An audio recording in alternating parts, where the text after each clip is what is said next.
Hello, I'm Mary Lohman of the Christian Working Woman, and this is Mondays with Mary. Have you had any crucial conversations lately?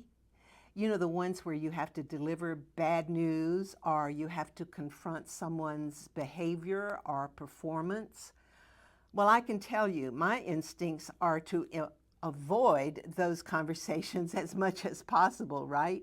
But of course you can't. So, what do you do when you have to deal with a crucial conversation? Well, we know that as Christ followers, we are always to speak the truth in love. And that just means that you hold these conversations for the right purpose, for righting a wrong and helping the other person. You speak the truth with the right motivation, not in anger or revenge. So step one, as always, is to give this crucial conversation prayer time. I find it really helpful to ask God to help me see this person or this situation the way He sees them. This often changes my heart toward the person I need to speak to. So even when you're facing a crucial conversation, just pray in advance for wisdom and for God to help you see it through His perspective, and just make certain your motivation is one of helping and not blaming or condemnation. I think the first thing you want to do is try not to put the other person on the defense if you possibly can avoid it.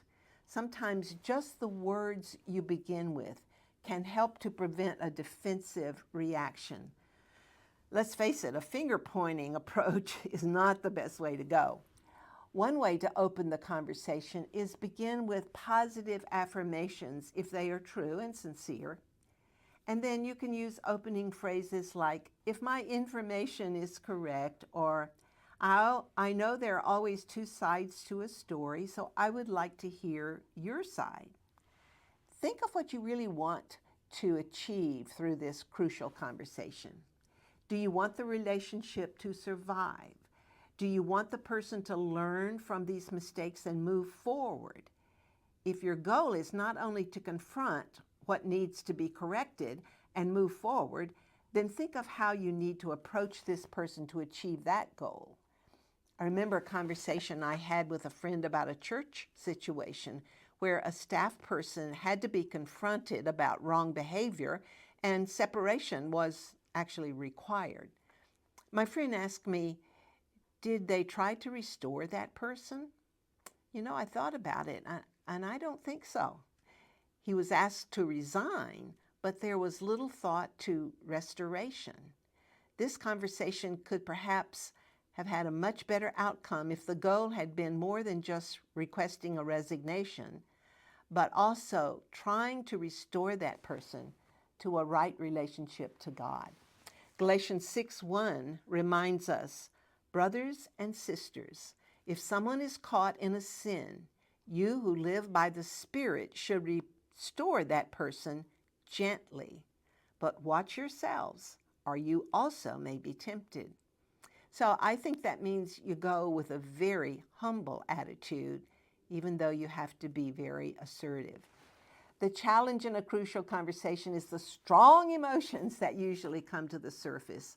Someone has said when it comes to strong emotions, you either find a way to master them or fall hostage to them.